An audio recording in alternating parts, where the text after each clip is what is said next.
Praise the Lord. வாழ்வை வளமாக்கும் தேவ வார்த்தை நீதிமொழிகளின் புஸ்தகம் 12ஆம் அதிகாரம் 4ஆம் வசனம். குணசாலியான ஸ்திரீ தன் புருஷனுக்கு கிரீடமாயிருக்கிறாள், லச்சை உண்டு பண்ணுகிறவளோ அவனுக்கு எலும்புருக்கியாயிருக்கிறாள் என்று இந்த பதிவிலே பார்க்க முடிகிறது. ஆம், குணசாலியான ஸ்திரீ. வேதத்திலே அநேக பெண்களை குறித்து சொல்லப்பட்டிருக்கிறது. ஒவ்வொரு பெண்களுக்கும் ஒவ்வொரு சுய ரூபம் ஒன்று இருக்கிறது. ஒவ்வொரு பெண்களை குறித்தும் வேதம் ஒவ்வொரு மேன்மையும் சொல்லியிருக்கிறது. அவர்களுடைய தவறுகள் நிமித்தம் அவர்களுக்கு வைக்கப்பட்ட பெயர்களும் இருக்கிறது. இங்கே நாம் பார்க்கிறோம், குணசாலியான ஸ்திரீ தன் புருஷனுக்கு கிரீடமாயிருக்கிறாளாம். உலகத்தின் பெண்களைப் போல அல்ல, உலகத்தின் ஸ்திரீகளைப் போல அல்ல. இங்கே நாம் வேதத்தின் ஸ்திரீகளை குறித்து பார்ப்போம் என்று சொன்னால் அநேக ஸ்திரீகளை சொல்ல முடியும். அதிலே குணசாலியான ஸ்திரீ என்று சொல்லக்கூடிய நபர்களை விரல் விட்டு எண்ணி விடலாம். பழைய ஏற்பாட்டிலே ரூத் என்கிற ஒரு சகோதரி இருந்தாள். அவள் தன் மாமிக்கு அடங்கி இருந்தாள். தன் மாமியினுடைய தெய்வமே என்னுடைய தெய்வம், அவளுடைய காரியங்களை என்னுடைய காரியம் என்று சொல்லி தன் மாமிக்கு அவள் அடங்கி வாழ்ந்து கொண்டிருந்த ஒரு காரியம் அவருடைய வாழ்விலே ஒரு பெரிய ஆசீர்வாதத்தை கொண்டு வந்தது. இன்றைக்கு கிறிஸ்தவர்கள் மத்தியிலே, கிறிஸ்தவ குடும்பங்களிலே, கிறிஸ்தவ கல்யாணத்திலே பார்க்கிற பொழுது அரிதாய் ஒரு செய்தியை கேட்டேன். அரிதாய் என்று சொன்னால் அது இன்றைக்கு ஹைகோர்ட்டிலே இருக்கக்கூடிய டைவர்ஸ் கேஸ் என்ன என்று சொன்னால், அநேக கிறிஸ்தவ குடும்பங்கள், கிறிஸ்தவ ஊழியர்களுடைய குடும்பங்கள் கூட இதிலே அடங்கி இருக்கிறது என்று கேள்விப்பட்டேன். அது மிகவும் துக்கமாக இருந்தது.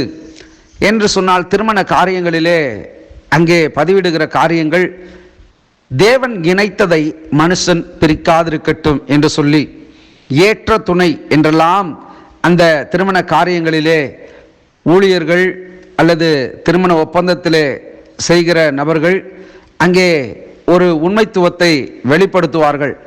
நாளடைவில் அவருடைய வாழ்விலே கருத்து வேறுபாடுகள், சிறு சிறு தவறுகள், சிறு சிறு மாற்றங்கள் ஏற்படுகிற பொழுது அந்த வாழ்க்கையை முறித்து கொண்டு போகிற ஒரு நிலையை அடைகிறவர்களாய் இருக்கிறார்கள்.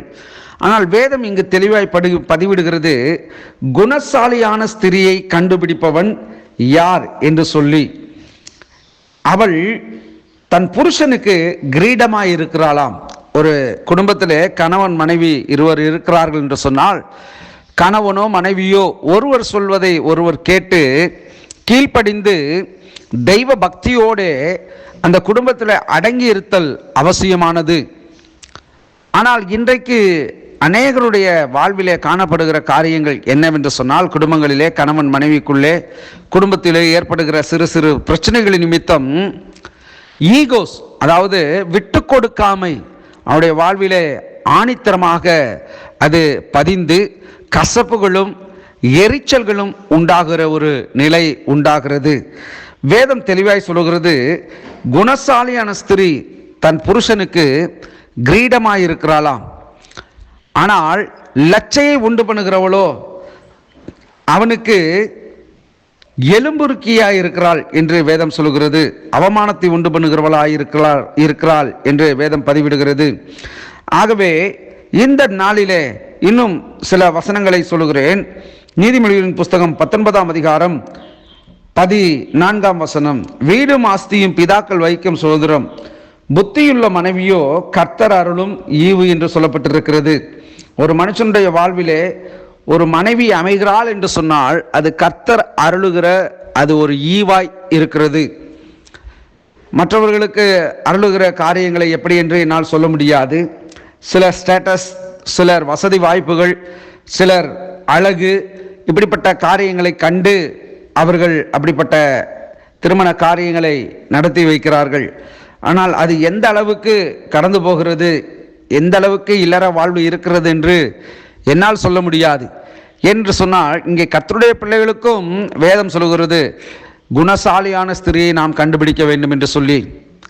ஆகவே இந்த நாளிலே குணசாலியான ஸ்திரீ என்பவள் தன் புருஷனுக்கு அவள் கிரீடமாயிருக்கிறாளாம்.